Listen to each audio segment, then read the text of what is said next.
grandes maravilhas do mundo.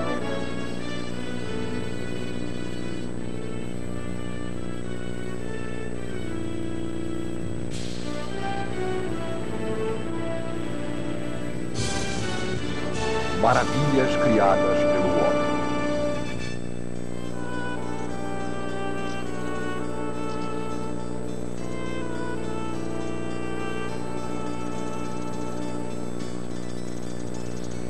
Algumas vezes, não muito frequentes na história da humanidade, a necessidade de construir conspira com uma visão de beleza.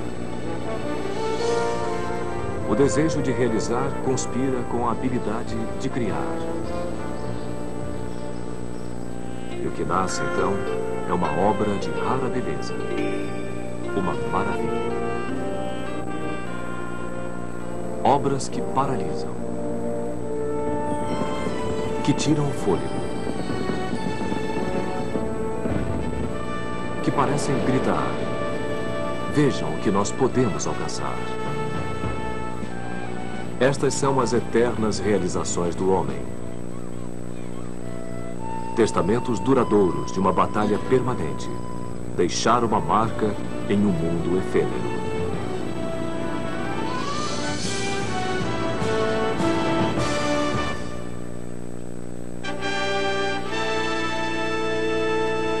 Coliseu de Roma.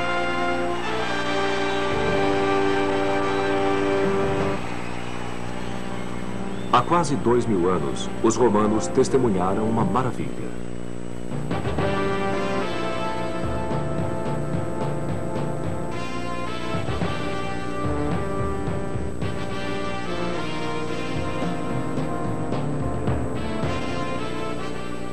Aqui, onde o imperador Nero havia construído um palácio suntuoso com um lago artificial, um novo imperador, Vespasiano, quis deixar sua herança.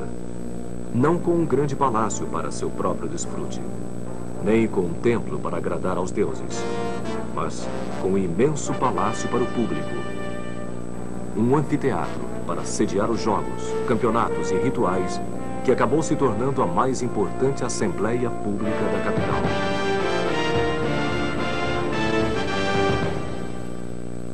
Vespasiano conhecia o valor da atividade de relações públicas. Quando ele assumiu o poder em 69 d.C., herdou uma cidade em ruínas. Um enorme incêndio havia destruído grande parte de Roma anos antes. O corrupto Nero, entre outros, havia irresponsavelmente esvaziado as reservas do tesouro, e o Senado romano estava espalhado em campos hostis depois de 2 anos de guerra civil. Vespasiano logo anunciou seu novo projeto. Ele iria drenar o lago artificial de Nero e construir um enorme anfiteatro público, o maior jamais realizado. Ele o batizou de Anfiteatro de Flávios, em homenagem a seu nome de família. As gerações seguintes passaram a chamá-lo de Coliseu, uma referência às suas proporções colossais. Graças a seu tamanho e a seu trabalho de engenharia, foi considerado o monumento mais ambicioso do mundo antigo.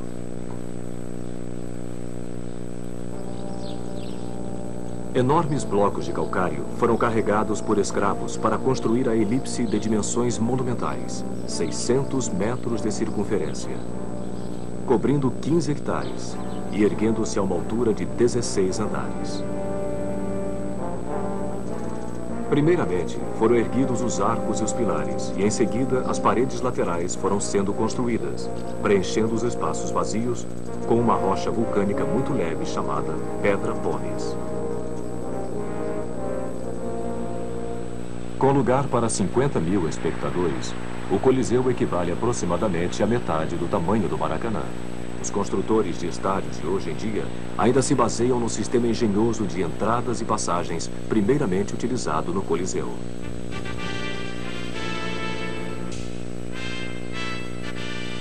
Oitenta arcos estão distribuídos no nível do chão, formando 76 entradas. Os espectadores recebiam bilhetes com o seu número de entrada e podiam achar seus lugares tão facilmente que todo o estádio podia ser acomodado em menos de 10 minutos.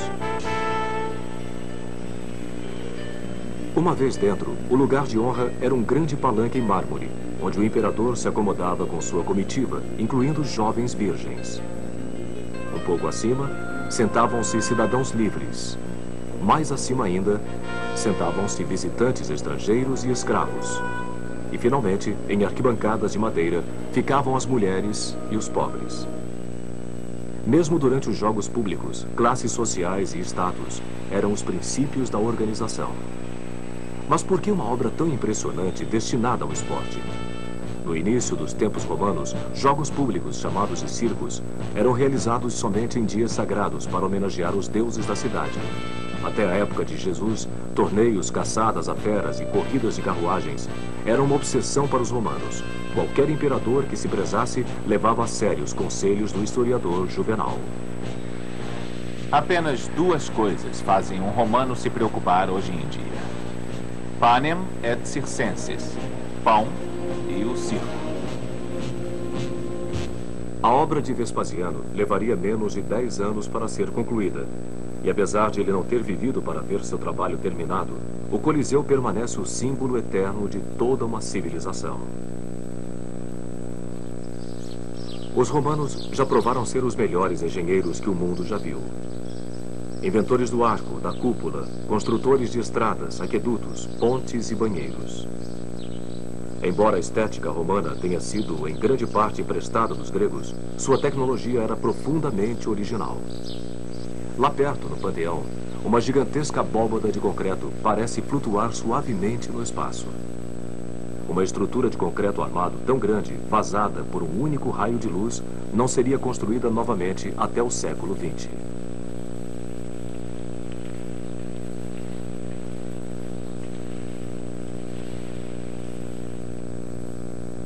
Definitivamente, o Coliseu provou ser a maior herança arquitetônica de Roma.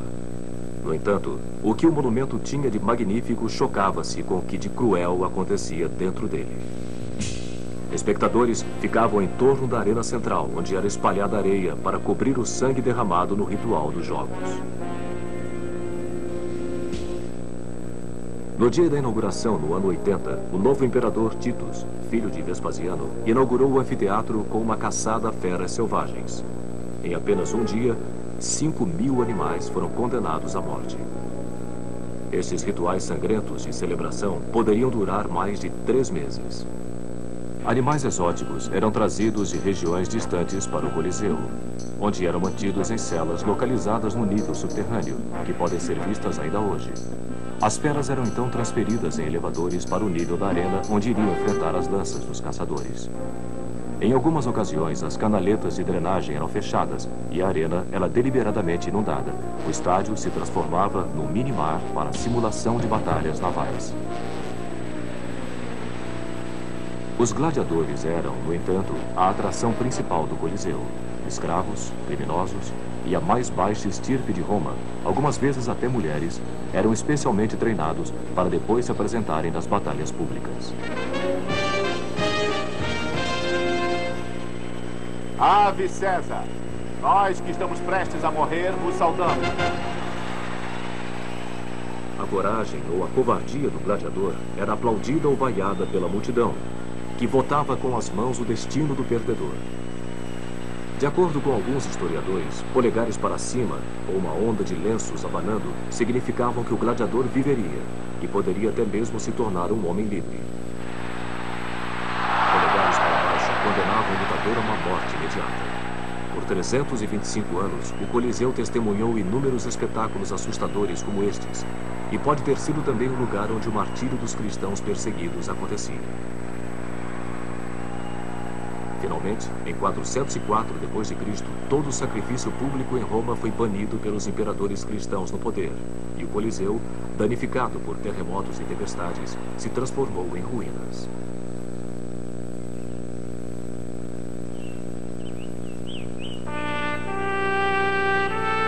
Através dos séculos, o Coliseu se transformou em uma pedreira de mármore, saqueada pelos vários Césares de cada nova era.